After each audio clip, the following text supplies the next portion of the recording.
Happy to be Nappy Show. And I am your host, Chieftainess is Katani Pushkik Nitak Ome, which means little butterfly under the what? Moonlight. And I have a special show for you today because I have traveled the world and I've seen people melanated, copper color, carbonated, all over the world, my complexion.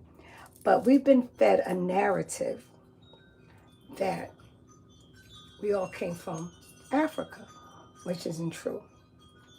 So I'm here at the Tribal Post Large House and basically a museum because it has a lot of amazing history. I'm going to show you a quick thing. This was my son's. Shout out to Miss Ruby, rest in power. Remember I went to Tuskegee and I was doing the archives. As you will see here, this is Black inventors and their inventions.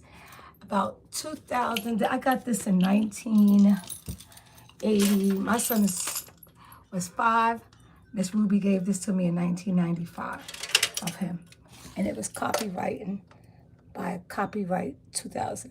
And shout out to my cousin Amp because he told me to laminate it.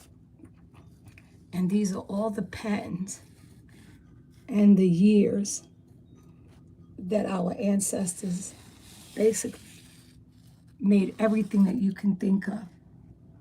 Okay? Okay. So you love my reading. George R. Carruthers, 1939 to, he was an astrophysicist. He invented a camera and a spectrograph imaging device which used ultraviolet light to capture image of both Earth and spaces from the surface of the moon. Then we have here Shelby J. Davison, inventor of machine technology. Okay. Then we have George Washington Murray, 1853 to 1926, was responsible for 12 inventions. Okay. I don't see any of the Native Americans that they're calling Native American. It's the Negro is the American Indian. James 14, 1766 to 1842. He invented the sailboat. Okay, imagine that.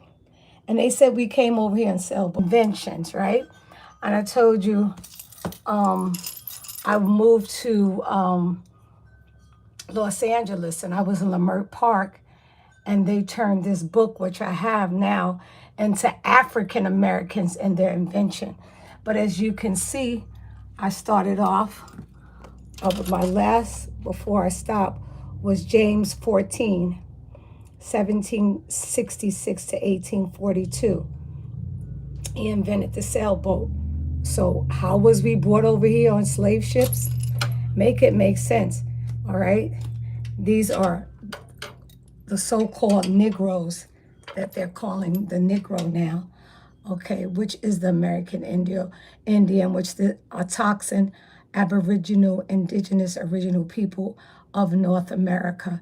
Here's Frederick M. Jones, 1892 to 1961. He invented methods for air conditioning, a 2-cycle gas engine, and control device for internal combustion engine, right? We have Granville T. Woods, shout out to my family, the Woods, invented the telegraph telephone system, automatic ear brakes, okay? I'll go back to Shelby J. Davison, inventor of machine technology. I'll go to George R. Carruthers, 1939. They don't have any idea when he transitioned. He was an astrophysicist. He invented a camera and a spectrograph imaging devices which use ultraviolet light to capture images of both Earth and space from the surface of the moon. Then we have here Daniel Haley Williams, 1858 to 1931. He was a surgeon. He performed the first heart surgery. Okay. Then we have here Garrett A. Morgan, 1877 to 1963. He invented the traffic signal and safety helmets. Then you have Madam C.J. Walker, who was at Tuskegee. They had her up on their wall.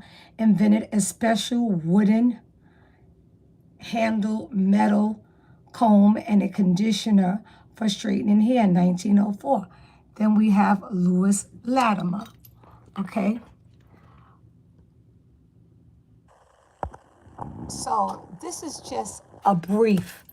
I'm going to show you it from length. See how big that is? You see how big that is? You see how big a list? Look at that long list. I want you to stare at it and let it marinate. Let it marinate. Okay? Let it marinate. Okay? I'm going to get back to it. But a lot of things are just not adding up. Okay? It's just not adding up. And I've been telling you this for a long time. For actually really too long. And I just want to say to you guys that you got to start doing your research. Like Miss Ruby, she passed on, but she gave me something very wonderful, which was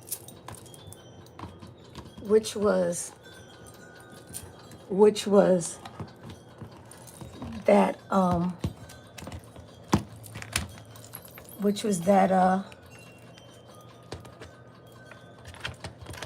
poster for my son at 5. My son is 34 now, okay? 34 years young. Years young, okay?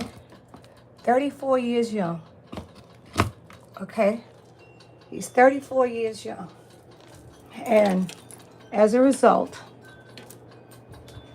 you know, I put it here, my cousin, shout out to my cousin, Amph, who we love dearly. He came to my house in Miami. He saw that poster. He said, that poster is historic. You need to laminate it. And then I laminated it. I did. I laminated, and it was the best thing that I could do. But this is like a museum here, as you could see. Before I go back to the poster, I do hair, natural hair here. There's me, Cultural Journey, my book, Cultural Journey, a New York native entrepreneurial spirit moves to Miami, finds her niche, her voice, and startling realities about race in South Florida. Okay? And what date was that? 2000. Let's zoom in so we could see.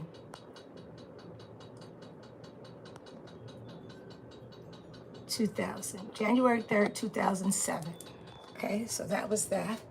And then the Miami Times did a story as well on me in my book. Okay, so here you have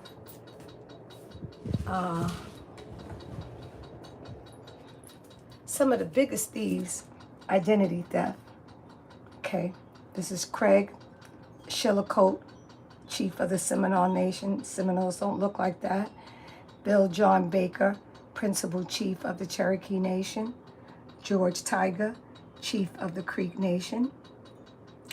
George Dale Baton, chief of the Choctaw Nation. And Billy Anno Tooby, chief of the Chickasaw. But they don't have the Yamassees on there at all. They don't have our tribe up there because they know they cannot. We are all the Cherokees, the Chickasaw, the Choctaws, the Creeks, they're all here. But these people have infiltrated. So they're some of the biggest thieves. And then we have the most 3 dangerous men that I keep telling people about. Melvin Herkowitz. Melvin created the genocidal lie of American Negroes coming from African slave only, changing their cultural identity. Walter Plecker, eugenist who hung out with Marcus Garvey, took away the American Negro Indians' benefit and gave it to whites and Mexicans. Alex Driegler, eugenist, changed the picture of the original Indians from Negro Indian to mongrel Asians. And then this woman looks exactly like my great-grandmother. Shout out to Grandma Shelton. How your grandmother looks when you say you're African because white institutions said so, after she told you you're indigenous to America. Okay, this is me in Jamaica in 1988. 1988. Shout out to the brother in Harlem that painted that. That's my son right before he did the Jay-Z video, The Hard Knock Life. Okay, that's very historic. And then we have over here all the things that I keep telling you about, the reclassification and name change.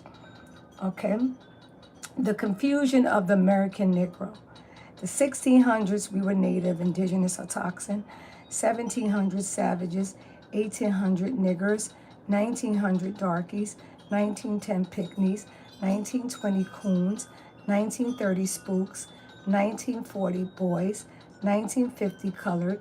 1960, Negroes. 1970, brothers. 1980, blacks. And 1990, African American. Through the years, the nation's dusky race has been known by many names.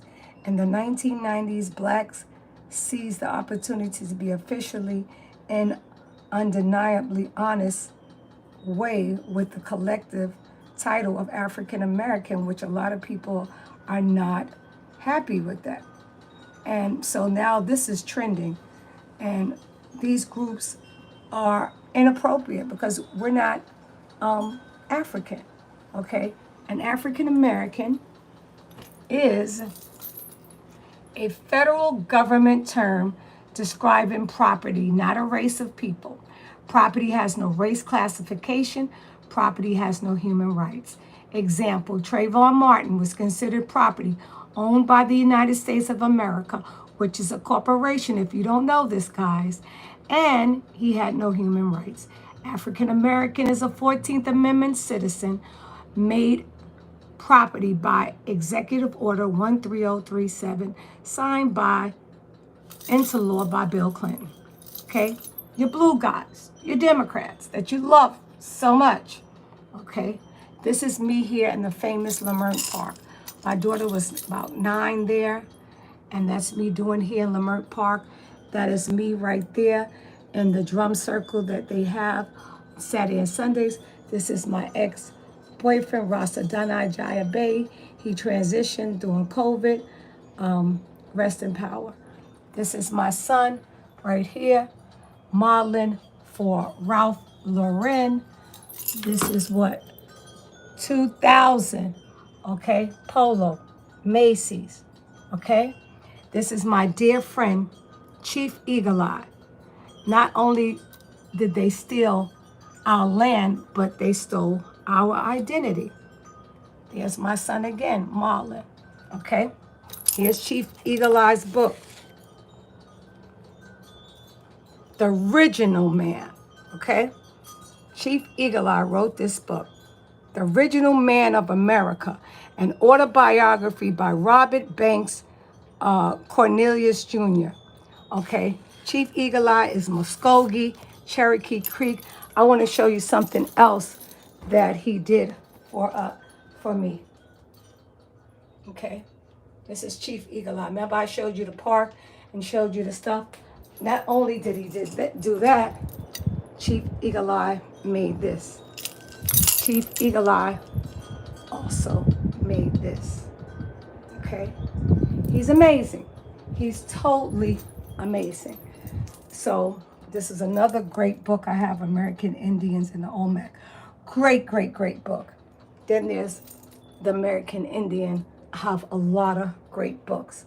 So The American Negro of the Great Plains were black with woolly hair in 1506 by Professor Constantine Rafizik from his book, The Primitive Nations of America, 1832. Okay? Get Hollywood out of your head. This is what the indigenous people of America look like. Okay? That's what we look like. So to finish that up, Professor Constantine Rafizik, The Primitive Black Nations of America, 1832. Nations of Indigenous Negroes known to Rafizik. This fact of old black nations in America will be new yet an important feature of the American history. I will here merely enumerate the black tribes of which I have found traces and remains in North and South America. The Kuras, the Korachas, the Kumas were black, but with fine and long hair, like the Jolofs and Galos of Africa. The latitudes 32 are like the Hottentots and the Tambucas and many other Negritan tribes, not dark brown, yet completely Negroes with large, thick, broad noses and very ugly. Imagine that. With hair crisped or curly. All these tribes lived in where? New California. That's Snoop Dogg, that's Ice Cube, and all of them. They are the original Californians. And, you know, Khalifa was named, California's named after beautiful queens. American Negroes of the Quanquo and Chocho, the Great Plains, 90 miles long, 90 wide, separating the Andes of America from the mountains of Panama, were black with curly heads. In 1506, they are mentioned by Delangra and all the early accurate writers. Yamassee or Jamassee, that's my tribe, were remarkably black people. Notices of Florida and the campaigns. The campaigns of South Carolina, Georgia, and all those places, because they were called the campaigns then.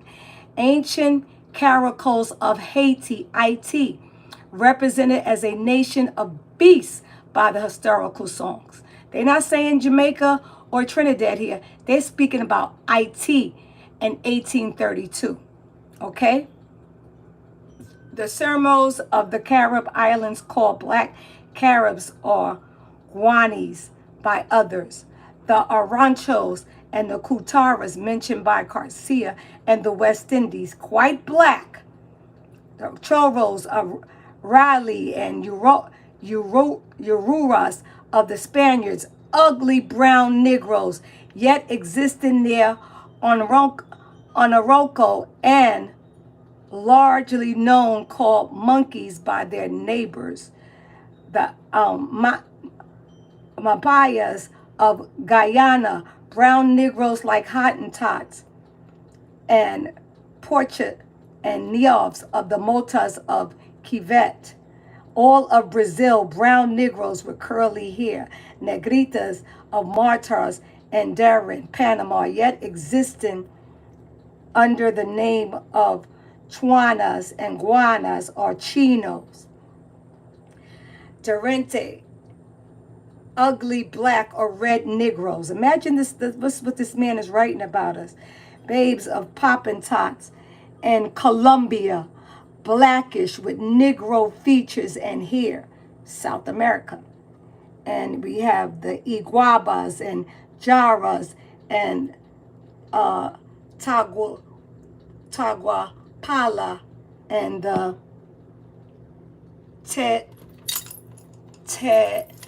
Techipala near Honduras. Okay, in 1543. Okay, moon-eyed Negroes and albinos destroyed by the Cherokees and seen in Panama. And this is the man that wrote this, and this is his book. Okay, and you remember the name came up. Okay, so break the spell.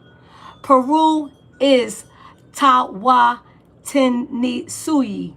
Mexico is Tenochtitlan. Mississippi is Mississippi. Virginia is Tesnacomacha. Tennessee is Tanaski. Carolina is Chicora. Our family's from there. Chile is Chichile. Texas is Tejas. Florida is Tequesta. Alabama, where I am now, is Alabama. Give the ancestors back their names, okay? So we have to break the spells, okay? Before the Dawes Act of 1887, and this is what we look like, okay? Okay. Indian red, okay? And then this is the fictional images that got people believe, and the word believe means to be lied to brainwash, confuse, and distort the legacy of Black Americans. Propaganda is information, ideas, or rumors deliberately spread widely to help or harm a person, group, movement, etc. A word that has been introduced into the English vocabulary in the early 18th century. But by the end of the 18th century, white abolitionists were using this tactic widely as it proved results. Because guess what? Our people believe this image of a boat laying down, okay? But they have no proof of us coming over. 98% of African Americans are in fact Native Indians and owed millions of dollars. Okay, here we have Louisa. This is the only standard for Native American DNA testing. They was like, oh, test your DNA. This is the standard right here, okay? Daughters of Flucia, the oldest autochthonous Palo-American skull, along with 250 plus other similar skulls found in Brazil. The DNA on her bones phenotypically match Negroid populations, okay? The oldest autochthon, this is a Yamassee, my family, Yamassee, Seminole Indian, looking like me. Palo-American phenotype match the Aboriginal population in America who share the same genetic trace, are now reclassified as African American, Afro-American, Afro surnames, Afro, Brazilian, etc., by foreign colonialists to control them, their land, and keep them disenfranchised. African ancestry DNA companies can only trace 0.01% of Black Americans' DNA because the rest of the 99.9% is their own distinct DNA. These same eugenics companies purposely use pale recessive mongoloid samples as Native Americans to continue the lie. Now this is my most favorite right here. Like my favorite. Okay. This is a Chata Funta tribe. Beautiful sister. Looks like my family. Between 1492 and 1900, and prior before eugenics reclassification, the so-called Black woman and her people were known as the indigenous people of America. At least 20 European explorers and earliest U.S. anthropologists documented the indigenous people of America resembling the misnamed Black woman. When the renamed Black woman was known as the indigenous woman, she owned all of America with her identity. She had land, autonomy, indigenous nation, and lived free in harmony with nature. Ever since her identity was reclassified to a color, a crayon, you might want to say, she lost her land, no longer legally exists, and has been the most abused and unprotected on her own land. Is that right or wrong? Okay, this is what a full-blooded Indian looks like, and that's Chief Eagle Eye, my dear friend. And this you need to get out of your mind. the African mindset and get back into Negro's Aboriginal to everywhere mindset. We are the original people. We are Aboriginal everywhere. We have made cultures everywhere. So these are the Australians, okay? These are the Americans. These are the Africans. And these are the Asians, okay? That part right there. That part, okay? So when you talk about we're from Africa, is not true. We're from the world. I have another piece of information before I get back to the Black inventors and their inventions, because I want to lead up to that, because it's very important. I present this to you first, and then I'll do the Black inventors, so you can make and think for yourself. Think for yourself. If we were slaves, how did we invent all these inventions that I just showed you? But I want to show you this as well. Black Americans' DNA at the center of discovery. The oldest DNA was traced to Albert Perry, a deceased black man from South Carolina.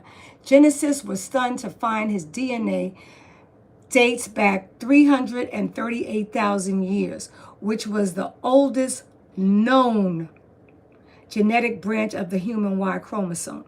His DNA shouted the out of Africa theory and proved the biblical Adam and Eve is a complete fallacy. It also proved that Black Americans have their own distinct DNA. Now, didn't the other one say the same thing? Now, I'm O negative. If you look up O negative, you can Google it.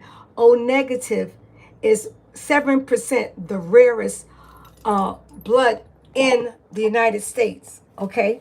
Not in Africa, in the United States, that part. So who would win?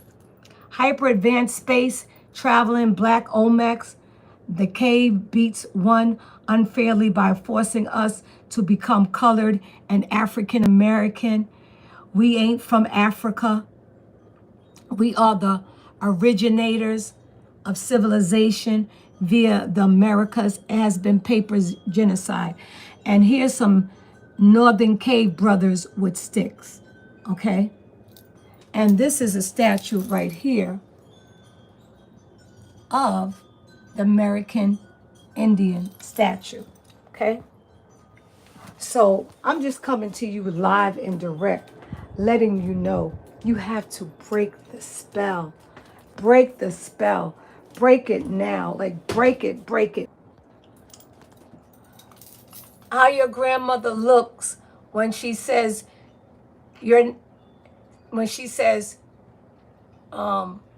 how she looks when you say you're African, because white institutions said so after she told you that she's indigenous to America. These are the three dangerous men that caused this.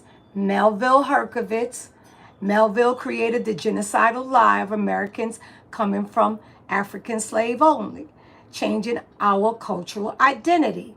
Okay? Walter Pleckler, who was hanging out big time with Marcus Garvey, Pan-African. Okay? Took away the American Negro Indians' benefits and gave it to white Mexicans. Alex E. Drickler, eugenist, changed the picture of the original Indians from Negro Indians to Mongol Asians. And here are the three, these are some of the biggest identity theft thieves. This guy here, Craig Chilcote, chief of the Seminole, no. Bill Anatoby, chief of the Chickasaw Nation, no. Gary Dale Baton, chief of the Choctaw Nation, no. George Tiger, chief of the Creek Nation, no. And Bill John Baker, principal chief of the Cherokee Nation, no. And you know, no, and you know, no good, no. So here we have, we're going to come back to where I initially started this live. And here's another American Indian tribes. And this shows you everywhere that we were in the Americas. See the creeks? See that? See the Shawnee?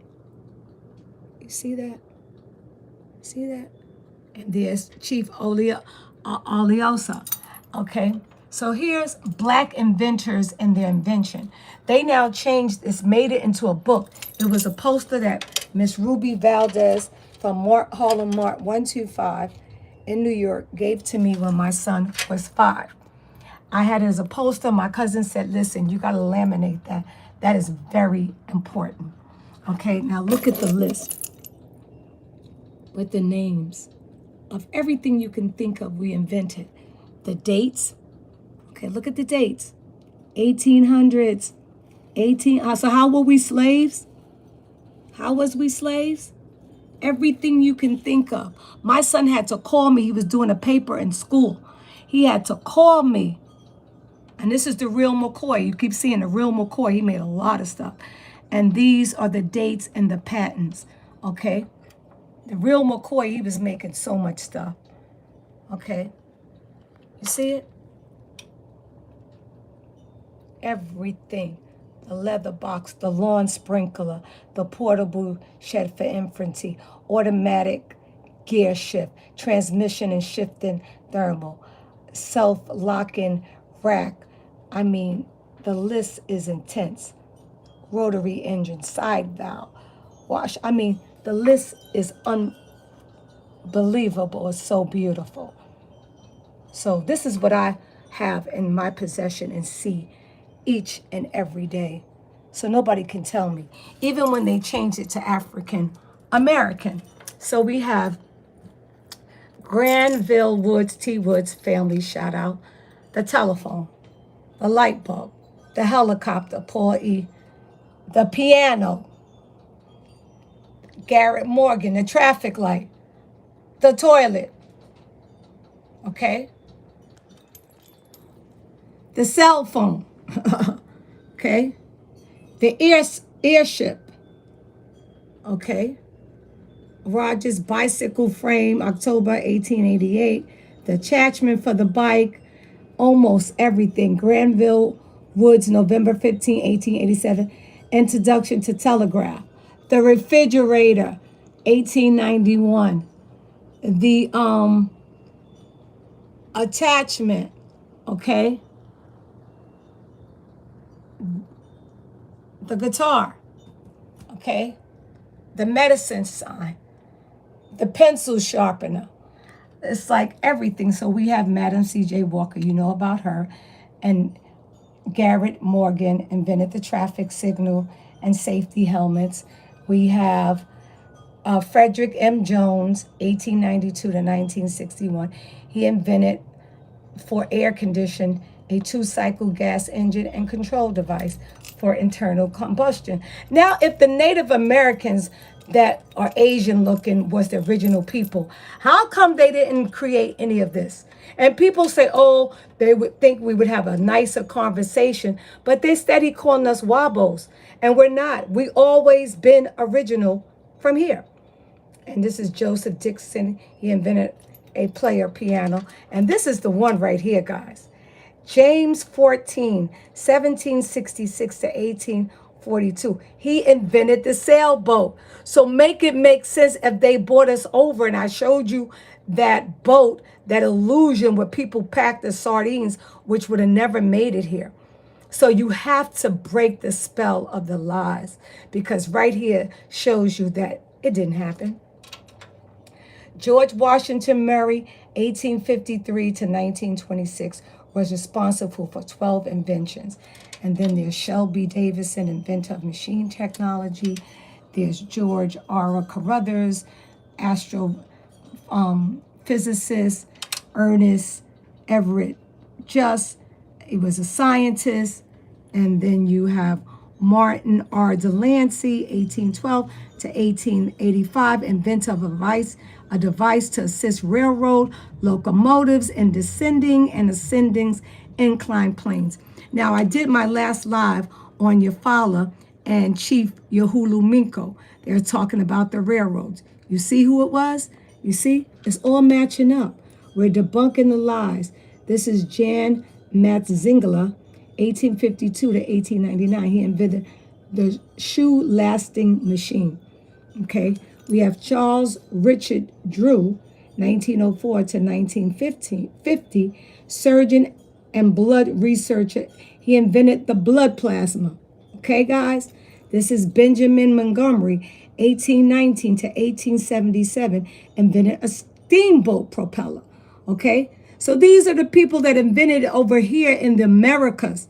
So how did we come from Africa? Make it make sense. George Washington Carver, which I just was at Tuskegee, and all the amazing things this man did.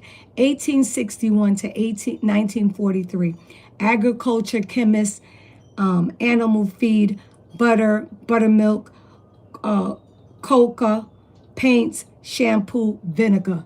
This is what this man, and he did a lot of crochet and stuff because they have more about him at Tuskegee because I was there in their archives. And so I just want you to see and know that we was always here. We was always here. Always here. Okay? So don't listen to the lies that have been fed to you. Okay? Because that's just what it is. Just lies. You know, I've traveled the world. Okay? I've traveled the world. And on my travels, I'm going to just show you some pictures of me in Central America. This is me in Belize. Okay, this is in Belize, Central America. In 1993, this is Central America. Okay, Central America. Central America.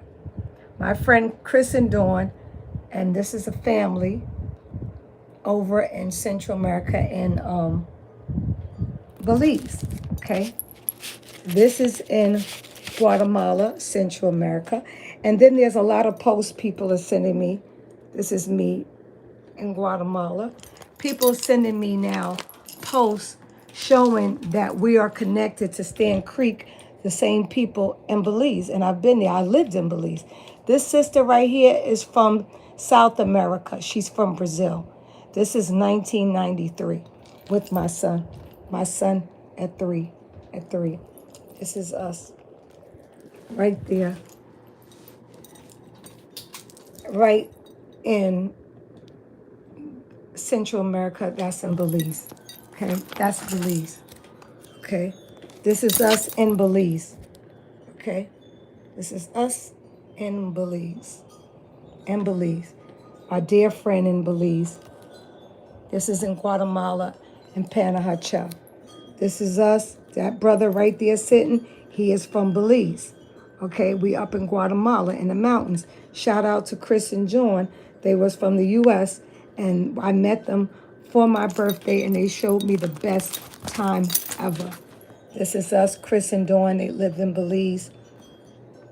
This is in Chichicastenango. This is in Chichicastenango, Guatemala. This is Chris and Dawn and my son Ross, who's now 34, in Panajachel, Guatemala. This is my son in Central America, Guatemala.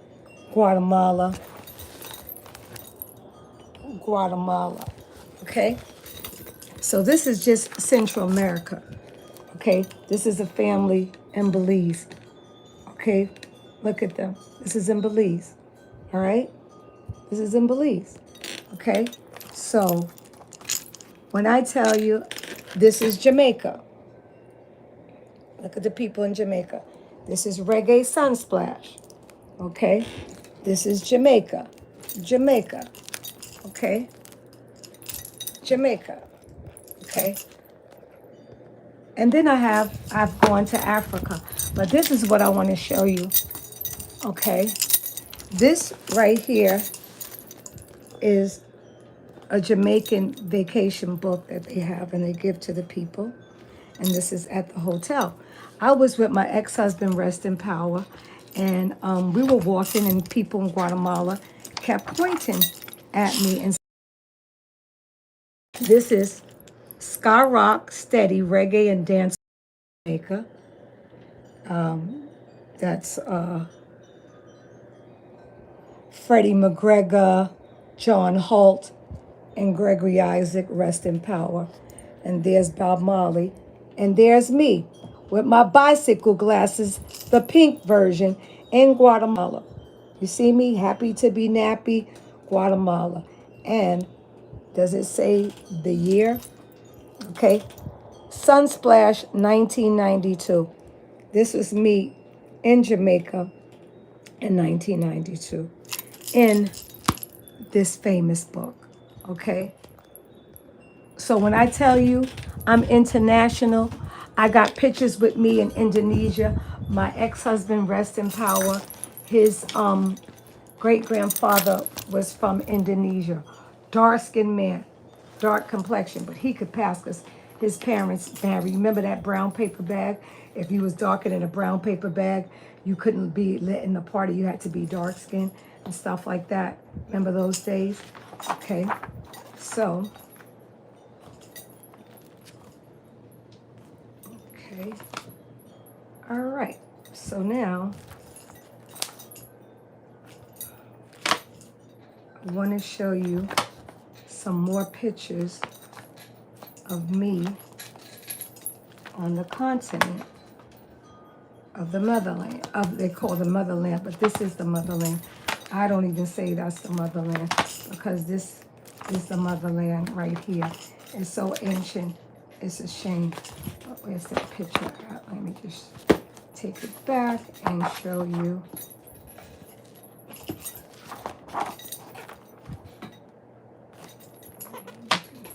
Maybe this wasn't this book, but I'm going to show you. Because we have been bamboozled, we have been tricked, and we have been lied to. And our people are waking up at a phenomenal, because of the solar eclipse, they're like waking us up beyond measures. Like, it's like so amazing how people are waking up. And it's like hip hop artists, like this brother right here, Africa Bambaataa. We made all the Zulu nations and stuff, and the Rasta culture, they took us there. You know, so I had a shop in the world famous Apollo Theater, and we would get all these Asians come from Japan everywhere. They was loving our culture. This is me right there with my son. Okay, I had a shop right across from the world famous Apollo Theater, right there, selling all the reggae, the Black history books, and everything of that nature. And but I want to show you. Okay, here it is. Got to it. These are the pictures I wanted to show you. This is over in Senegal, West Africa. This is the lie that they tell that we left Senegal and came on slave ships. This is Gory Island, and from there they have no boats. They have not one boat, but they tell you the story. And this is supposed to be the door of no return. Once you return out of that door, you never came from America. And as you can see, the door of no return, Senegal, the door of no return. Okay, so if somebody took your family, then won't your family come looking for you? There's so many sex trafficking people missing and people looking for them. Make it make sense. It's not making sense at all. Here I am in Jamaica, Reggae Sunsplash, with the pink bicycle glasses. And guess what? 1988. Okay? All right? You see the Jamaican man? Okay? This is me in 1988. See? Of the whole Rasta culture. Those are the pendants I used to make. The buttons in Jamaica, they call me button lady. Me beg your button lady. This is how I was. My son's father in Indonesia, okay? I have pictures of me with my ex-husband who is not my son father from Jamaica, how I found out I, saw. So this is the culture, how I was in the 90s. Rastafari out, the African, you see there's the glasses again, the African Street Festival, promoting the whole Africa, Marcus Garvey, Malcolm X, Black and Proud. I was under the spell, honey. See the books that we had? I had all the black books. Black Indians, I had it all. Okay? This is me in my shop. Okay? And as you can see, and that picture was before I had my son. That was 34 years ago. Okay? This is me here again in Guatemala, Central America. Okay? So I have pictures of me in Indonesia, all over the world. Look, and I was part of it. That's when Mandela, Back to the Future, like the whole vibe was that era. The African Street Festival in Brooklyn, everything was about me and my son father, how I got into the culture, and my mom kept saying, we're not African. My dad kept saying, we're not African. We're not African. Okay? This is me in front of my shop on 125th Street with my son, my nephew's mom, Sydney, Kadar, who's a grown man, and these are sisters from the islands, but everybody had become convinced that they were African American. And that's why I wanted to show y'all some photos, because this is us again. Let me show you again. Here it is again, guys. Right there, Senegal, Goree Island, with the change, propaganda that they promote. And that's where Akon is from, Senegal. Okay, and talk about come back home. This is me with the Mayan Indians in Guatemala and Chichicastenango. Okay, there's my son, there's me, there's the Mayan Indians in Guatemala. Okay, Central America. So I had no idea that I was like really visiting my roots in Guatemala. Didn't really know, but the Mayans knew. They knew who I was. It was so interesting. They knew who I was. They know. And here they go.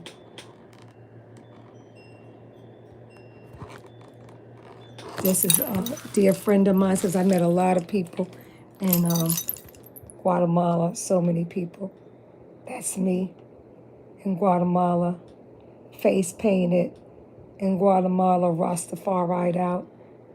So, I was under the spell. I tell people all the time, all the time. I was cast under that spell. Yes, I was. Okay, I was. And believe it or not, let me show you something. This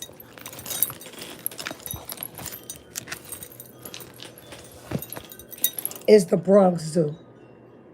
Okay, waterfall, this is the Bronx Zoo. You would think it was somewhere different. That's how young my son father was. He looks nothing like that now. This is him back in the days.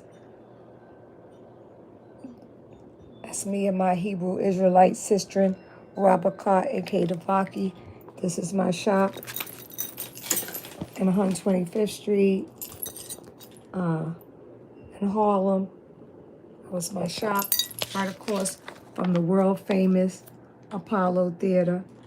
Okay, so when I tell you that I've been on this journey for a long time, you saw me. I'm bringing receipts. And I only gave you a little bit because I didn't even bring out the book. But me in Indonesia, me living in Belize, I can show you that book a little bit. Yeah, I have that. I'll show you that real quick. When we lived in Belize, like we we lived. I moved to Belize. I've lived in Central America, and I have that book right here. It's pretty close. I can pick it up and show it to you so you can see. Okay, I have traveled the world, as you can see. These are my grandmother, my mother's mother and father, Louisville, Georgia, Gainesville, Florida. Her mother was Ida Means, and they were from South Carolina. Ida Means' sister was America Means from the 1800s. They were from South Carolina. They were Seminoles. I look exactly like my grandmother. My grandfather from Louisville, Georgia. Okay, this painting was painted of me in Leimert Park, and as you can see, holding down the culture. This was painted by a brother in Miami of me. Another brother painted this of me in LA. Shout out to all the LA artists. So as you could see, I be holding it down. This is my daughter, father that transitioned. Rest in power. He was Choctaw. His mother was from Mississippi, where Egypt really is, in the Nile Valley. This is my daughter, father that passed, Rastafari out. And he transitioned. This is me right in front of the world famous Apollo Theater with my son and his father. He was the one that introduced me to the whole Rastafari culture, Ethiopia, Africa, Marcus Garvey. I didn't know any of that stuff. I was 24 years young. And here is our shop on 125th Street. And a lot of that stuff came from Haiti. We did a lot of business in Haiti, and then we went over to Africa. We did a lot of business in Africa, okay? And I continue to let him know, because we sold books that said Black Indians, and my mom would be on my case and say to me, you need to be reading those books, because we ain't African. We are not African. We are Indians. And, you know, my aunt, my grandfather's sisters, shout out to Dada, she lived to be 102 years young. She would get upset, and when she get really upset, she would say, you know, we Geechee.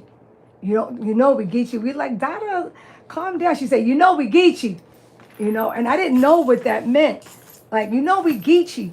But now as I'm older and doing what I have to do for my ancestors, I know now. I really, really know now. Like, I totally know. Like, who my ancestors are, where we come from. And I'm just really happy to know that. I'm really am, because when you don't know who you are, and it's a famous saying, like you're like a tree without roots. And I want to show you this too. This is a puzzle, and I got this. Somebody gave this to me as a gift. I get a lot of gifts. Shout out to Chief Eagle Eye. He painted this of me. Chief Eagle Eye. Chief Eagle Eye. Chief Eagle Eye. Chief Eagle Eye. My dear, dear. And this was my son when he was a teenager, but he no longer has locks. He's convinced that he's from Africa now, and he goes, my daughter, when she had her water birth with my grandson, and him and his fiance, they spend a lot of time over in Africa, because now he's cast by the spell. And my daughter's father, before he transitioned, Takuma, rest in power, but he knew he was Choctaw. That's his mother from Mississippi, Linda Lou. He knew he was Choctaw. She was Choctaw, and she would always say, girl, I'm a wild Indian. She'd always say that. She'd always let you know she was a wild Indian. And this is a very good book that you need to get, American Indian Almax. And it describes us, and it talks about us, and I want to show you this also. Frederick Douglass, from that same guy, Paul Collins. We wasn't cheap. Now they were selling the Negroes, right? You see it? $1,200 to $1,250 for Negroes, okay? And you will see right there, the undersigned, let me zoom in so I could read that to you, okay? The undersigned wishes to purchase large lot of Negroes from the New Orleans market. I will pay $1,200 to $2,150. Okay. Number young men, and also 1,000 for number one young women. In fact, I will pay more for likely. Okay, so these are the Negroes. Okay, now when you look at that, we were prisoners of war. Okay, undoubtedly prisoners of war. Shout out to brothers and a dear brother in Leimert Park who made this painting of my daughter and son who are now grown. Okay, and there's another beautiful painting. People, they just keep painting me, and I love that. But there's a book that I want to show you. I thought that was the book, but it wasn't. It's this book right here. Yeah, this is the book, if I'm not mistaken. I want to show you a little bit of Belize, because someone had sent me these young brothers and sisters doing their research, and they are showing how we are from when we lived in Belize. If my daughter didn't take it, because now that she's older, she likes to take a lot of stuff. But I have a library. When I say a library, a rich library of photos. And I just gotta find, oh yeah, I see it, the one from Belize. I see it right here. Hold on, let me get you out of the light. And let me get this one, because this is a good one. So you can see the life and the culture of people in Belize. Okay, this is it right here. Okay.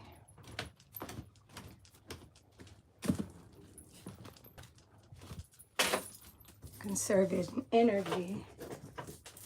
Okay, now you're gonna see Belize, because I had just got a text. Somebody inboxed me and DM me Belize and Stan Creek. I lived in Belize, and the sister I showed you that was Hebrew Israelite, she lived in Belize also. Rabakar, aka Rebecca, and she lived in Belize. Okay, so here it goes. I'm gonna start from the front of it to show you. This is when I lived in Belize. Okay, that's me and my daughter. She was a year old. I still was cast under the spell, because her father, that's her. It's her in Belize. I had a shop on the main road selling videos, educational books, breastfeeding my daughter. Okay, this is my daughter in Belize. She ended up becoming my roommate, Silke, from Austria. She came, she visited my shop, she became my roommate. Cool sister. We had the best ganja ever in Belize. My daughter at our shop, I turned our house on the main road into, and that's her and Silke. And this is our neighbors. They had their horse. This is the house that I rented. It wasn't even $200 a month back then. And this is like what, this is 2000. Okay. There's my neighbor, and there's Tommy, rest in power to Tommy. And they would come over and hang out with us. This is my daughter having her little bath. And this is on our porch. My daughter being potty trained. This is an educator that came to get the books that I had to sell. And this is me on my land. property. That's my neighbor Harlette's house next door on Stilks. This is Pepper, rest in power. He was sleeping with so many Caucasian women in Belize that he ended up contracting AIDS and he transitioned. This is my neighbor from this house right here, Harlette. These are her children with my daughter. That's her cousin in the background. This is the house that I rented in Belize. This is my daughter at 2. She's now going to be 25 in October. This is the same sister I told you about, Robert Claw. Both end up living in Belize, and she ended up marrying a brother from Belize. He transitioned.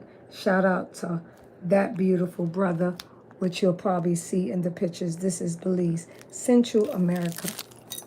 Okay? This is us in Central America. Central America. This is like 23 years ago. Central America. This is her. We're waiting for the bus. This is Central America. This is what Central America looks like. See? The pasture, you see this is Christmas Day. We went to Belize City to visit her friends. In Belize, it's Christmas Day. There we are with her friend's mother. They live in the States, but they go home for the holiday. This is her dear friend from Harlem. This is us on the bus in Belize. This is me and my daughter in Belize. This is her husband, Ahab, who passed in Belize. That was her husband. Cool brother, cool brother. This is us on Christmas Day with our friends in Belize. She's Hebrew Israelite. I was Rastafari out, but we were the best of friends. Shout out to Robert Qua. Shout out. And this is my backyard in Belize. That's my daughter with my neighbor. And this is the front of our house. I think I was renting this house for $200 and change a month in Belize. Real cheap. This is my neighbor, Harlette. Shout out. And I'm soon going to go to Belize. I got to see Harlette and her crew. She was so good to me. This is us in the town where we go make our phone calls, get on the computer. Camalote. Camalote, Belize. Camalote. This is my daughter in our backyard. It was so huge. I mean, those houses now probably, there's Harlette, our neighbor, and her son. They're all grown now. This is my best friend, Bruce, who I met in Belize, and he was from the States, and we are best of friends. Turns out his grandma Haley was Cherokee. And he helps me a lot with the tribe, like a lot. But I met him in Belize, and we've been best friends ever since. And this is me and my daughter in front of our shop. See, here it is, Marcus Garvey, open, a whole roster. And she was Hebrew Israelite, and I was Rasta. And that's her with my daughter in Belize. This is us in Belize. My backyard in Belize, my daughter.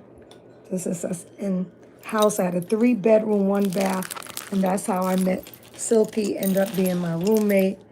And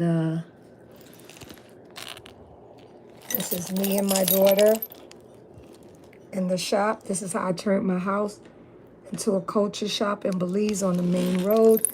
This is my neighbors across the street.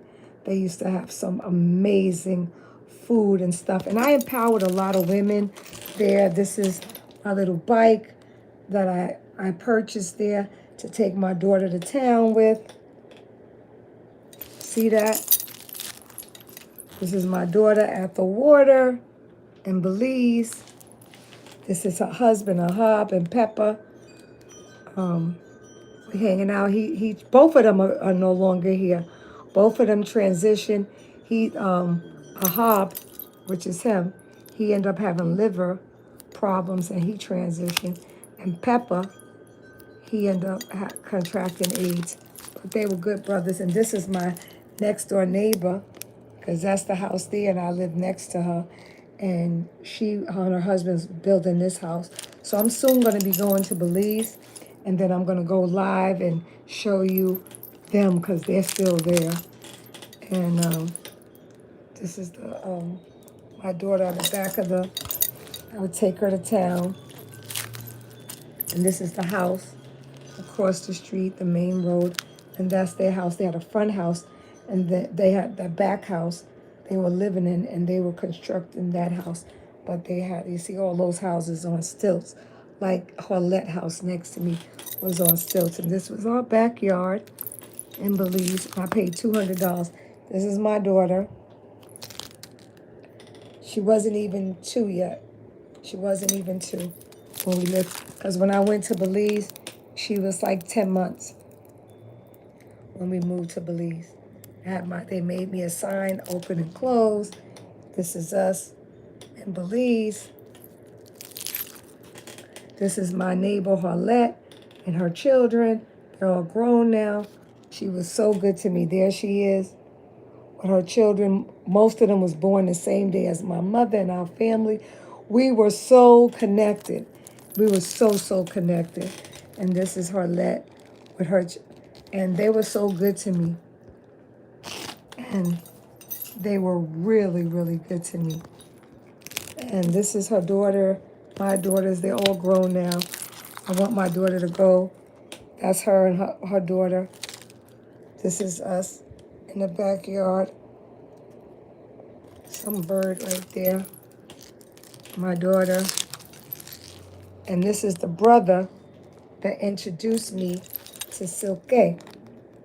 That's how she became my roommate, because this brother was her friend, and he introduced me to her, and then she became my roommate. And she was from Austria. And I have to see if he's still alive. And this is my daughter in the backyard. And what they have in Belize is the Mennonites. And this is another house that I ended up renting before I left. Me and Bruce, before I left Belize, and we was turning this into a business. And this is me going back to the States and talking to the people that had came to visit from the U.S. and just telling them our journey, you know? And my daughter, so cute. And these are the people that I met from the States coming down to Belize, and I got a real beautiful tan. Beautiful. And these are the Mennonite people that live in Belize. They're Caucasians, and they have their place set up like Pennsylvania, but they're Caucasian. They call them the Mennonites. And now their children are mixing. Oh, and these people, they were from the Peace Corps. Yeah, they were from the Peace Corps. This is the bus, the Belizean bus, and this is the police station in Belize. And this is us back in the States for Easter, my son and my daughter, because my son ended up going back. He was in Belize, but he went back and stayed with his father. And then I just had my daughter. So that's him. We got to reunite. My mom and my sister, my dad, and Lloyd Banks' uncle. Shout out to Lloyd Banks, the rapper. My great aunt Dada, who lived to be 102. I want to say we Geechee from Louisville, Georgia. My mother and my aunt. My cousin and his mother for her big birthday celebration. She was like in her 60s then. She is now 84 years young. Shout out to my aunt Ida. And this is my brother, my cousin Amp in the music business, his brother Silky Slim Nate. And this is me and my children back together in the United States, in Queens. This is my son and his sister reuniting back in the United States. And that's my mother, so happy to have us back in the United States because she did not like me living in Belize. You know, she had a fit about me living in Belize. She's like, oh, it's dangerous over there. And this is my son and my daughter and our little dog. My son and my daughter. My son is 34 now. My daughter's 24. She'll be 25 in October. And this is her and her cousin.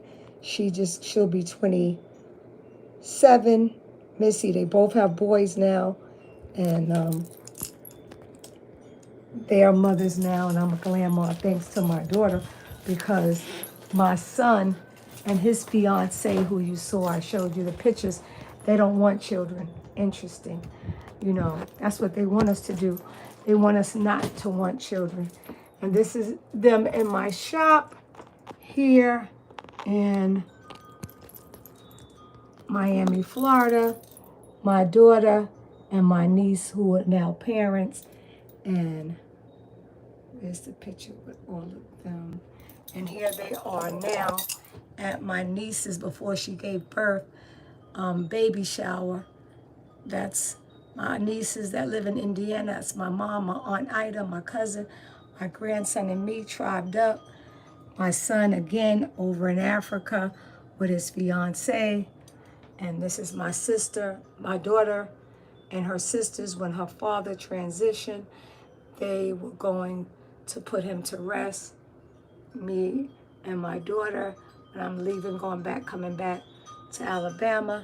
And this is him, the grateful Takuma, aka Michael Nathaniel Woods. Rest in power, Choctaw, my daughter and my grandson when he was first born, my nephew and his mother's book. And I want to show you my nephew. This is my nephew that was born with my son, and this is my great grandparents from Virginia, Grandma Shelton, and my uncle, my great grandfather, Edward Shelton from Virginia. And they were Blackfoot and Cherokee. And on my father's side, they were Mohawk, his dad's side, they were Mohawk, Mohegan, and I always knew this. My parents had embedded it, like, you know, like how this woman here was, you know, and I'm getting frequencies from the universe, like how she was saying. And this is a painting that my friend Ronnie painted. He painted a lot of stuff for Bob Marley. He was from Jamaica. But these are the people that gave us the narrative that we were from Africa. Stolen from Africa, brought to America. Bob Marley was met. They killed him because the agenda was up. What's his name? Peter Tosh. They assassinated him. And then Bunny Wailer was promoting the jab. So, you know, Rastas don't believe in no medication, none of that stuff. But the best part of me being Rastafari, and I tell everybody all the time, was the eating. Ital is vital. They didn't eat anything, swim, crawl, or walk. And the whole word sound. Like their whole word sound was, they don't say appreciate, love. And everything was uplifting and positive. And that's the good things that I can take from the whole Rastafari culture. My cousin Shaka, he's in Ethiopia right now with his wife. His brother Sekou, shout out to Sekou Tunge. Their father will tell you they're Cherokee. They were cast under the spell, but Shaka, he married an Ethiopian woman, and I saw him on Facebook. And he was saying to the people, he was live in Ethiopia, and he was like, this is what your people in Africa look like. We don't look like those Ethiopians. My son has Ethiopian names because of my son's father. His name is Ross. Jawara is West African. Alimayu is Ethiopian. Alimayu, it's Ras Jawara Alimayu. Those Ras is Ethiopian, means prince, you know, chief, you know. But We don't look like them at all. I even had a neighbor that was right next to Ethiopia. I always forget the name of it, and everybody always says it. And so she was a mean, nasty neighbor, and she's from right next to Ethiopia, and her husband had to tell her off. He was like, 'cause I'm always dressed cultured up, always culture, always culture. Always. You see me back 25 years ago, 26, 30 years ago. You see me still head wrap, everything. Only thing I know that I'm from here. And so she says to me, Halito, yes, and I'm going to continue to keep revealing the truth. Yes, it is, and salute to you. And yes, I am. I intend on a two-cold pits to do a documentary. That's my goal. And what I do, the reason I go live, so I can build up my audience. And so when I finally drop the documentary, that I'll have a huge audience and people know me like they know Dan Calloway, like they know Kuramio and Tasha Sai. You'll know Chieftainess is Katani how to push Geek Takomi, which means little butterfly under the moonlight. What I want to say is that this woman was so mean to me, and shout out to Dr. Hajar Verrett. She was our dentist, beautiful young sister, holistic dentist in Miami. Shout out to her son, Jai. He is going to Tuskegee University August the 16th. In 12 days, they will be in Tuskegee, Alabama. And this lady was so mean to us. We were just greeting her as a neighbor. And she gave us the nastiest, dirtiest look. And so there was a brother working for her. He told the husband. And the husband came over and knocked on the door, rang the bell. And he says, excuse me, can I talk to you a minute? And I said, sure. And he said, I want to apologize for my wife. He said, my wife is, was acting very ignorant. She was nasty to you. And you're one of the best neighbors, because he basically rents his house out. And they were fixing it up to rent to some other people. And he says, I'm from, I think it's he says, I forget the name of it. It's right next to Ethiopia. And he goes, if any of you out there know, just type it in for me. And so it's you something, I forget. And so he says, if it wasn't for your people here in the United States and the Americas, he said, I wouldn't be able to live in this neighborhood. He said, before this neighborhood, over the tracks, you couldn't live over these tracks if you was our skin complexion. He said it was your people that made it possible for the civil rights act and movement for us to come over here. Prior to that, we couldn't come. But I want to tell you, the Civil Rights Act is the Indian Act removal, the Indian Bill of Rights, and it's also a peace treaty. And if you would see, they had Martin Luther King was at the forefront, and people that look like me. There was no Native Americans that looked like him. Okay? There wasn't them. They wasn't there. We did everything. So I make these videos to debunk the lies and provide receipts. And I'm going to keep doing videos and showing you my journey. My next one, I'll probably show you me in Indonesia and Bali, feeding the monkeys. It just was so beautiful.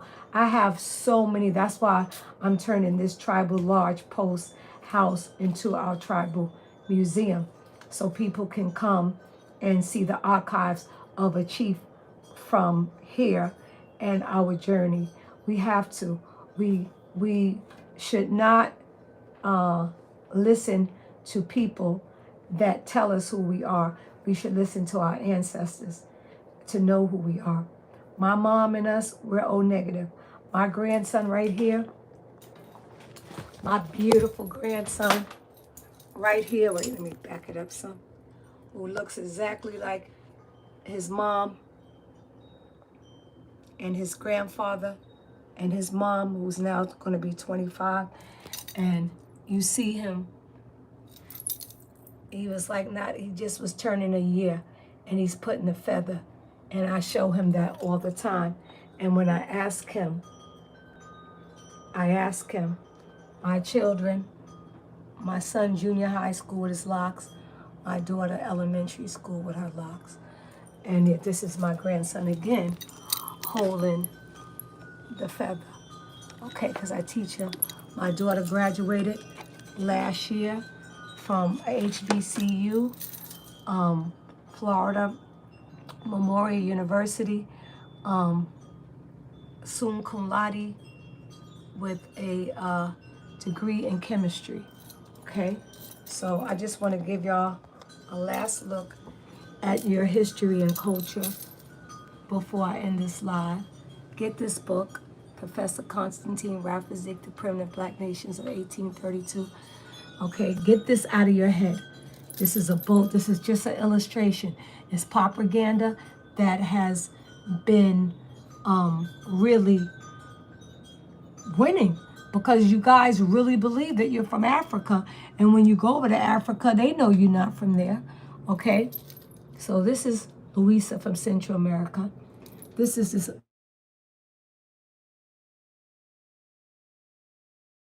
toxin. Okay, this is who we are. And don't forget this system right here. Okay, when you became black, what did they say? We reclassified to color, lost our land, no longer legally existed, and has been the most abused and unprotected on our own land. And this is me here. I'm going to go back again at the Colombico Mounds, okay, in Georgia, okay. We are the mound builders, and it's a lot of history there. I'm going to go to the Grand Canyons. I'm going to really continue to show you the light, show you who we are and where we're from by any means necessary. That part. So thank you for sharing your time with me. I was at the Legacy Museum a couple of days ago. I went live with Booker T, Louis Latimer, and as you can see, and if you go on, you'll see me live in the archives. And in those archives, it always talks about Negro and colored. But what I found out that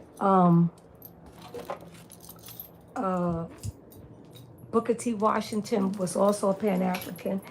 He wanted to help Africa as well. And there's nothing wrong with helping Australia, Africa, Asia, the dark-skinned people from Asia, because we're all colonized. What we have to know now in 2024, we are not free. We're still under colonization. We are still colonized, but in modern forms. You got a cell phone, you got this, you got that, you got everything but your freedom and your land.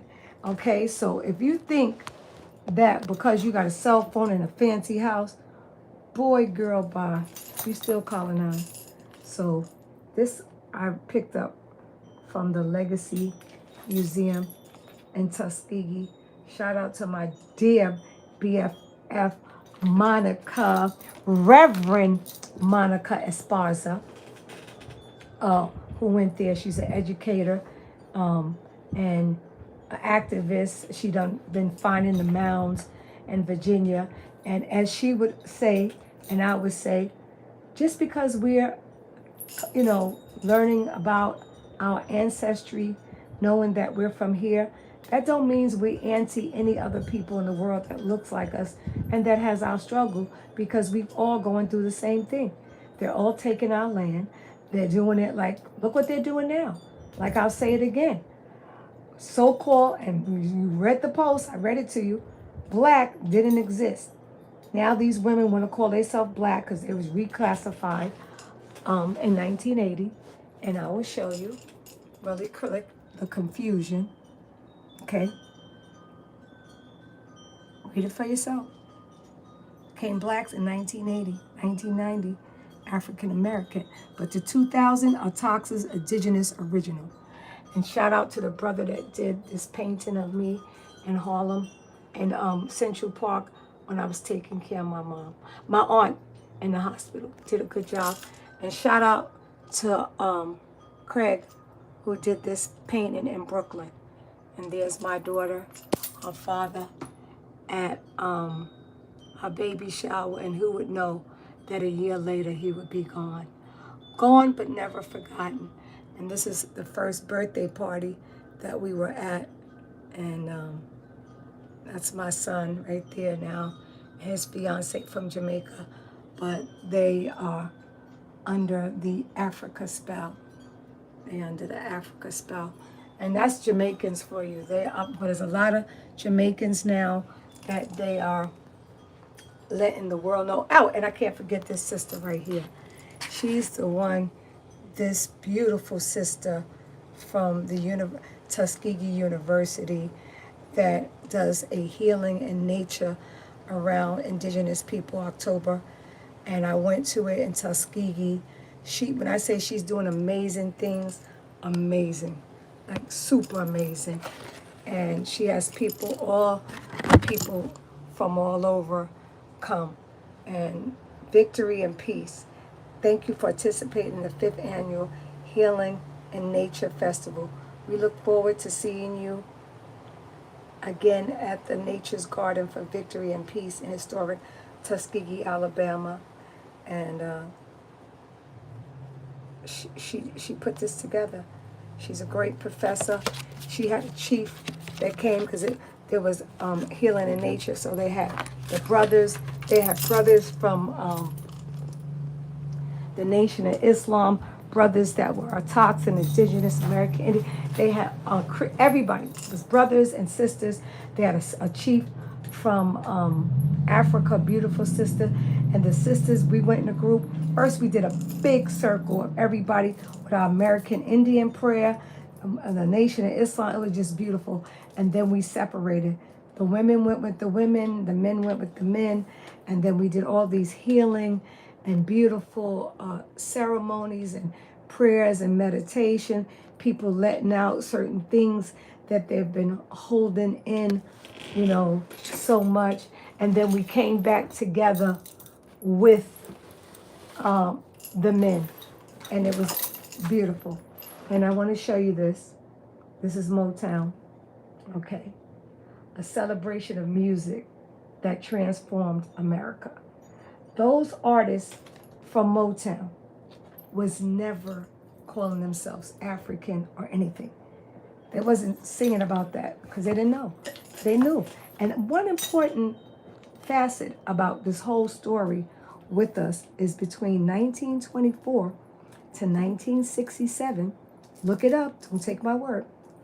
You could not say you were Choctaw, Creek, Muskogee, Blackfoot, Choctaw, Cherokee, Mohawk, Mohegan, Yamassee, anything. You were locked up. You couldn't say it. And there's a lot of elders that are alive right now that would tell you they couldn't. They had to forget and they had to blend in. And I put up the videos where the sister from Alabama tells the stories like, yes, they are. They had to blend in and give up. We had to give up our identity. Okay. And then in 1968 became the Civil Rights Act movement. The Civil Rights Act and the movement, which was us, which is the Indian Act removal and the Indian Bill of Rights. So look it up. I have given you so much information that don't take my word. Don't take my word, honey. Go do your research. Go do your research, because your ignorance is their power over you. And as long as you believe, what it means being lied to, you're always going to get bamboozled. And I keep saying I'm going to watch that movie, Bamboozled, because there was a message, a heavy message by the Wayans. They don't never call it so. But let me tell you, the whole 90s talk show, TV shows, they promoted the African American propaganda. And shout out to Old Dirty Bastard from the Shinnecock Nation and Flavor Flav from the Shinnecock Nation. They had in the 90s the Cosby Show, A Different World, the Wayans shows, and Live in Color. All those people were promoting African American rhetoric, content, narrative, propaganda. And now it's all coming out, and people are looking at them sideways like, you sold us out, because now all the young people, shout out to Kevin Gates, shout out to Chris Brown from the Pamunkey tribe, shout out to Waka Flocka Flan, shout out to Mos Def Cherokee, shout out to Ice Cube, shout out to Snoop Dogg and all of them on the West Coast.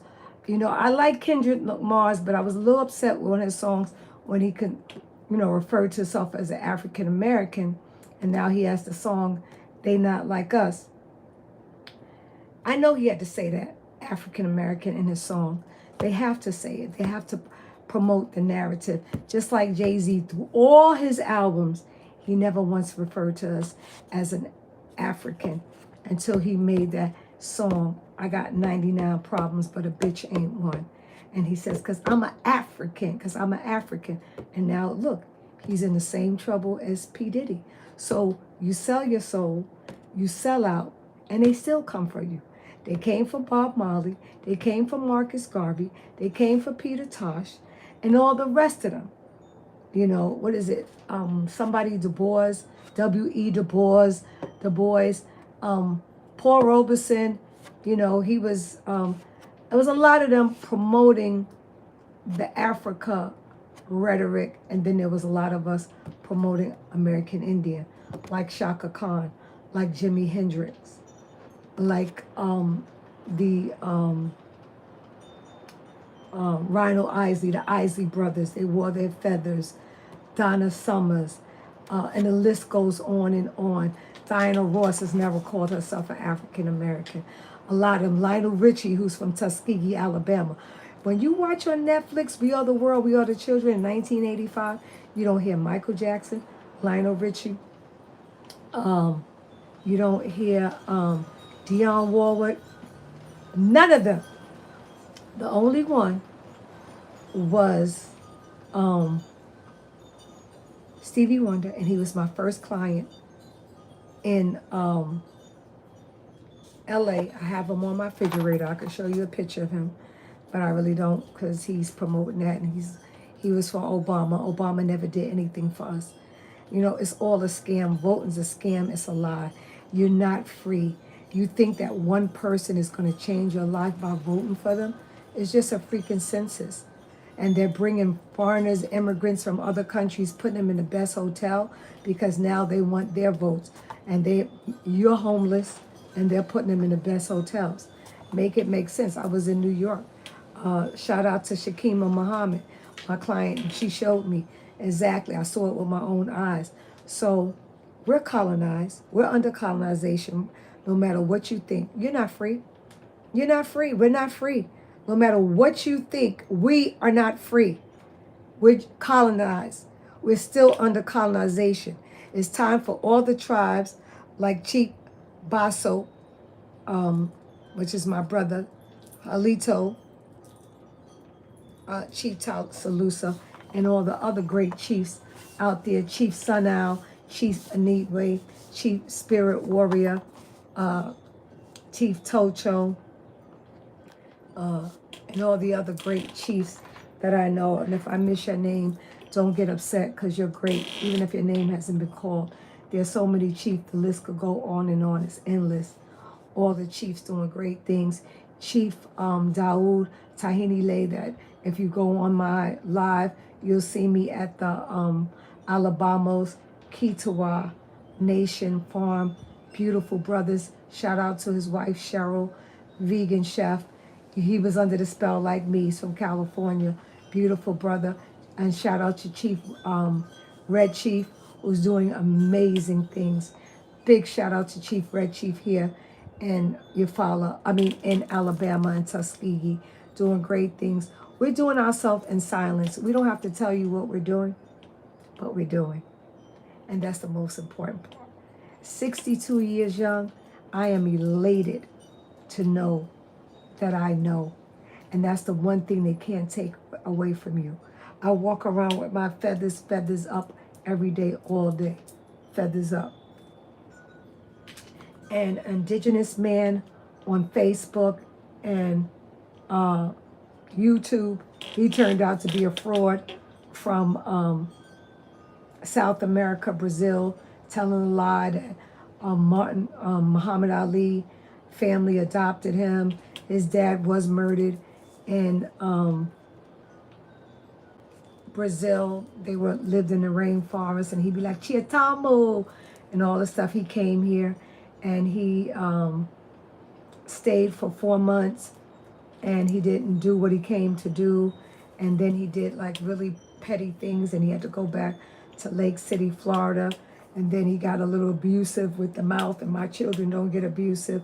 So we do this all the time. We help everybody. I've taken so many people in.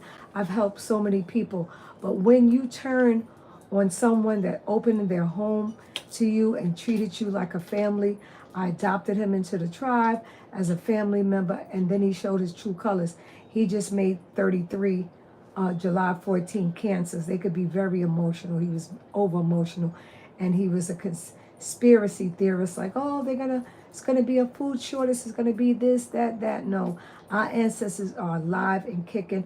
Our ancestors is here. I get their frequencies every day. I'm into the stars at night, the moon, the sun, and the water, and I walk barefoot and I hug the trees. And I'm a shapeshifter. He could not see the trees shake shifted. He could not see the sun open when I sun gaze. After I do my trampoline is very good for your health. That's why I look so good for 62 years, young. And so I did my trampoline. So I laid on my trampoline and I did my stargazing. And I did my stargazing with my eyes closed for 15 minutes. I opened my eyes. Then I went and then I seen these rays around the sun. And then the sun opened up for me. And it had all these beautiful symbols, just like the solar eclipse. I was sitting with Danny, which is Daniel Cox, Indigenous man. I don't know about man, is he? But anyway. And so we were both sitting together watching the solar eclipse. And when it opened up, I saw the half moon. He didn't see that. I saw it, and he argued me down, and then there was a picture, and I showed him. I said, this is what I see. He didn't see that because he doesn't walk barefoot. He doesn't hug the trees. He doesn't talk to the trees. He doesn't talk to the water. He doesn't honor the water. Water is life. Thank you, water spirit.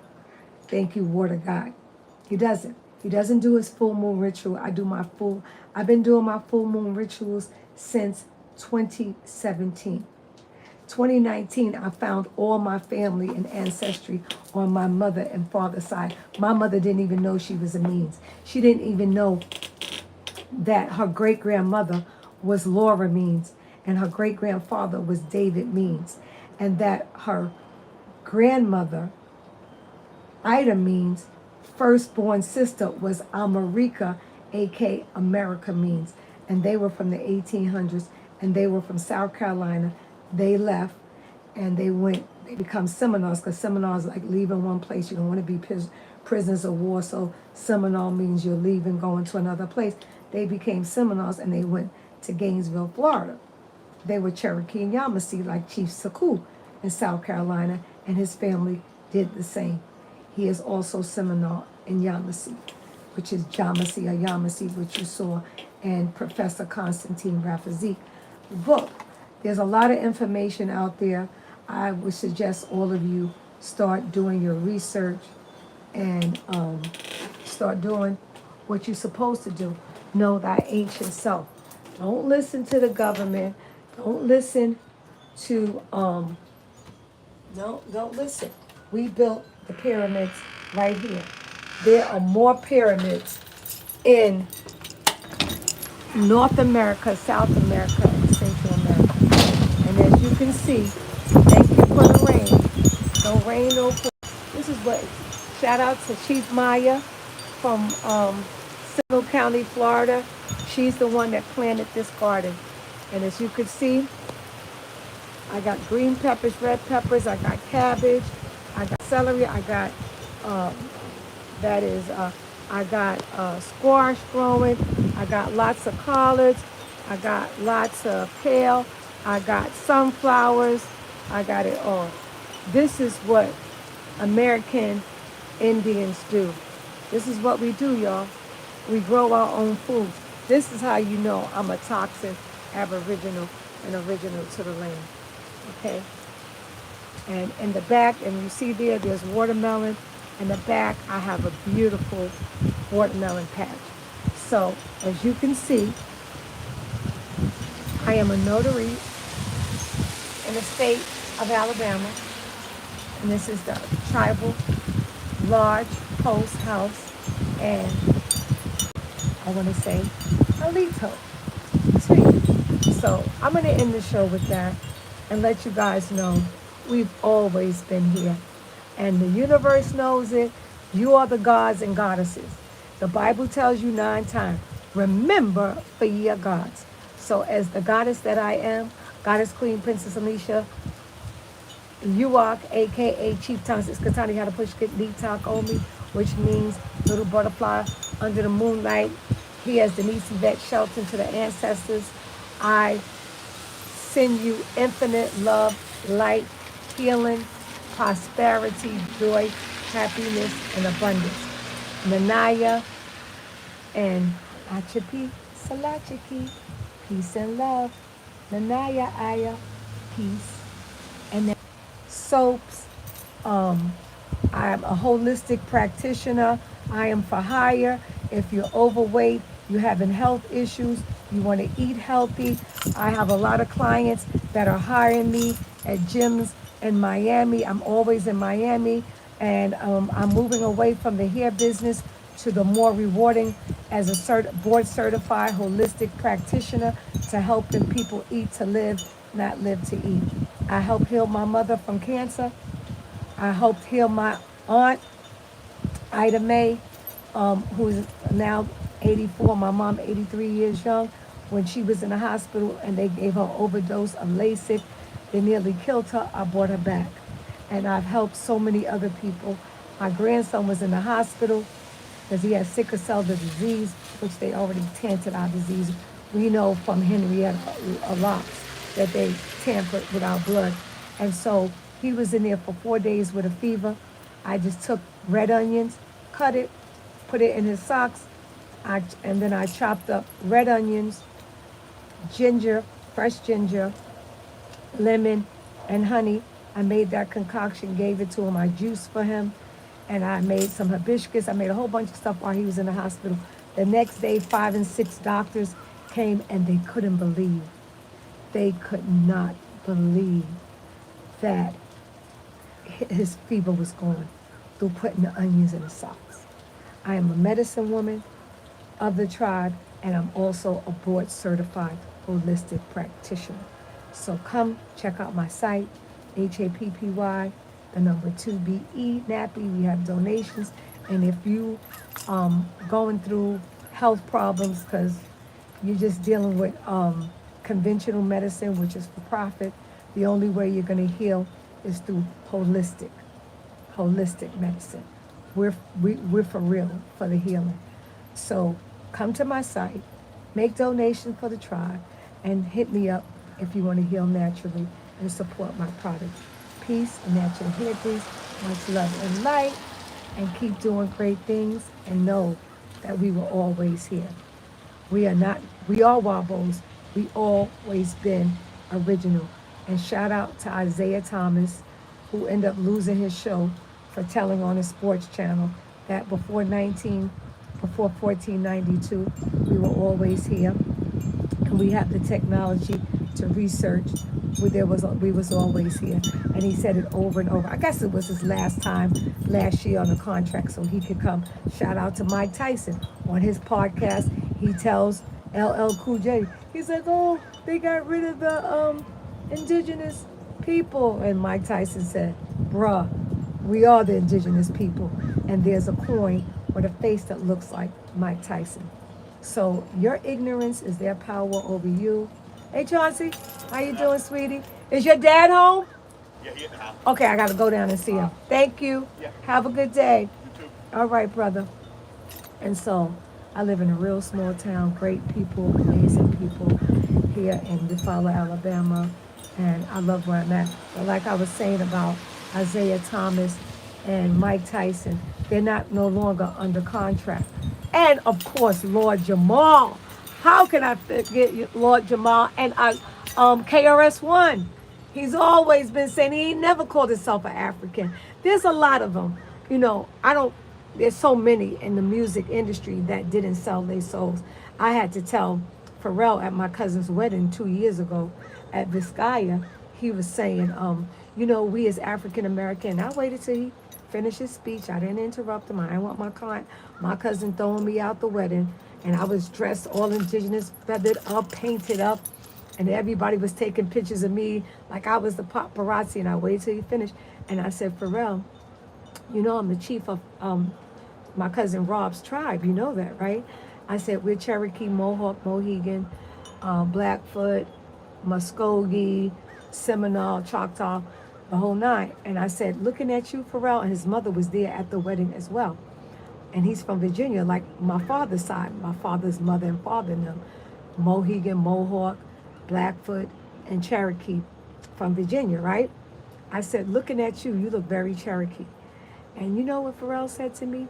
He said, thank you, sister. I'm going to look it up. And he went talking to his mother, and his mother agreed. His mother looked at me and shook her head. Okay, this whole African American, I told you, is a 14th Amendment citizen. Okay, you know, Executive Order 13037, you know, signed by your first black means absence of light, Bill Clinton. So you're just another reclassification, third time you know.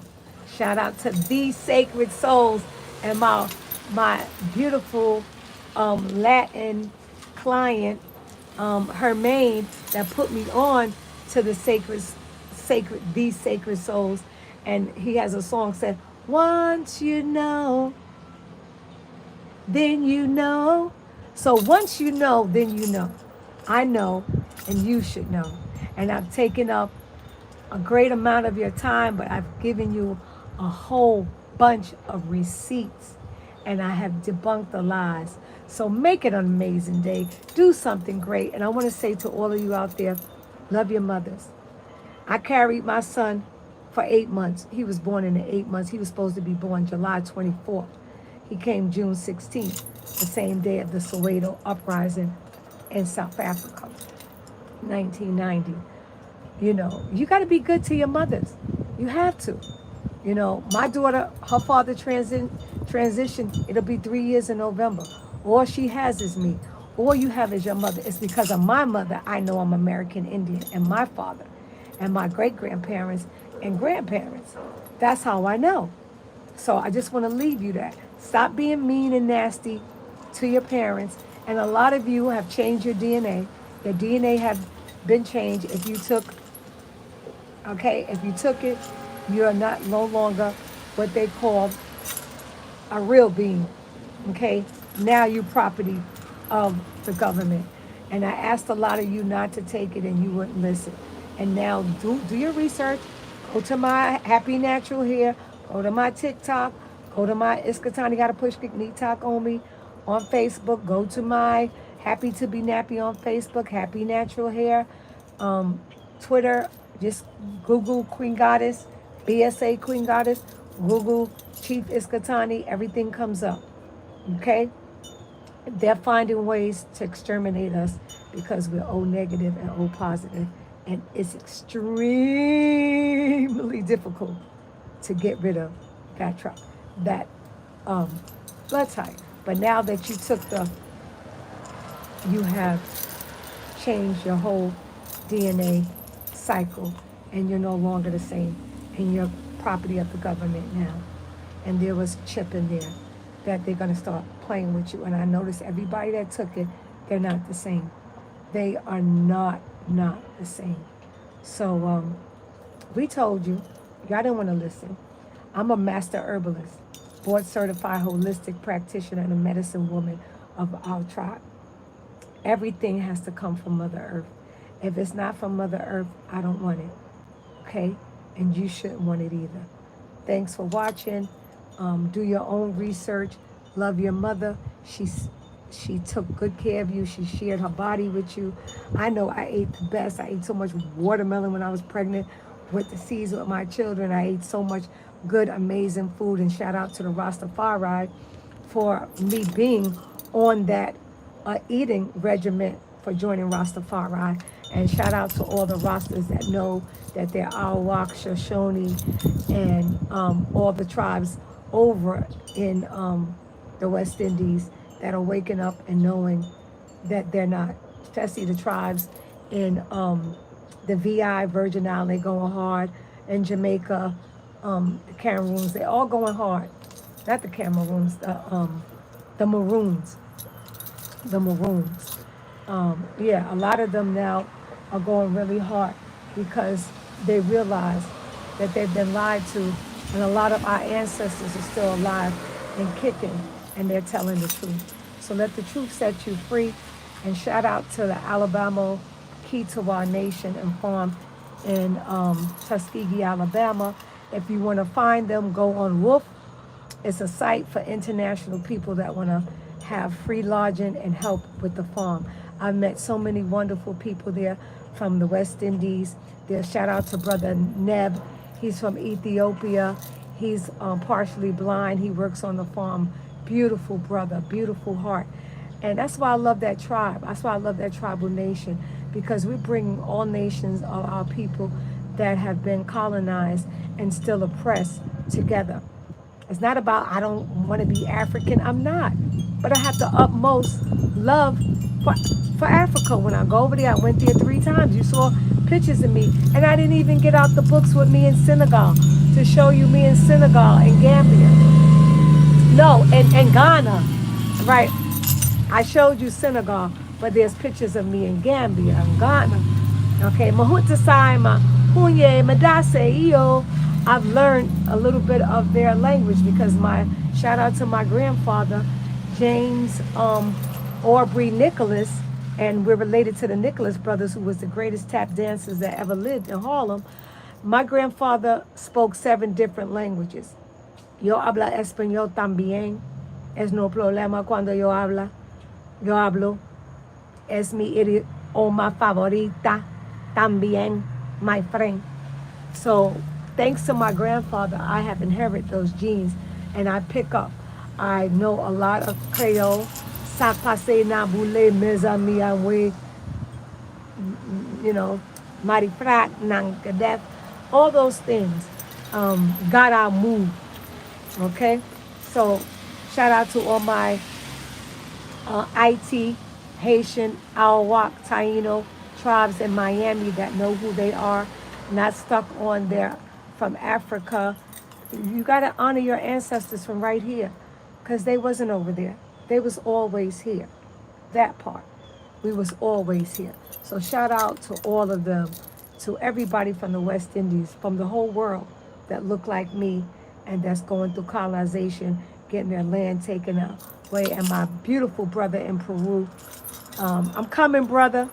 We coming. Me and I'm going to go with Juan Carlos Gordy, my dear brethren in Winter Haven, Florida. Shout out to Juan Gordy, who lived in Belize like me, so we have a lot in common, and he loves me to life and death, and he's an amazing, phenomenal brother as well. Juan Carlos Gordy, thank you for your online order, and we tribing up and doing great things, and thank you for your love and your light. Juan Gordy, you are inspiration.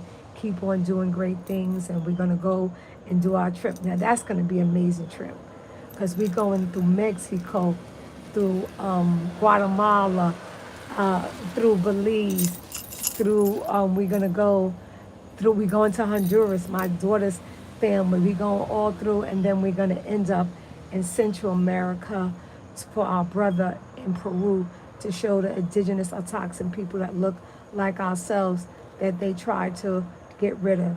They're always trying to erase, paper genocide us. But all shout out to all the young people out there doing their due diligence of spreading the word and putting it out there and debunking the lies and providing receipts. So on that note, I just want to say thank you so much. Much gratitude. Muchísimo gracias. Much love and light. Until we meet again, keep doing your research, because your ignorance is their power over you. Have an amazing day and shine your love and light on somebody that needs it. And be very good to your mothers and your fathers that are good to you, because if it wasn't for them, you would not be here. Peace.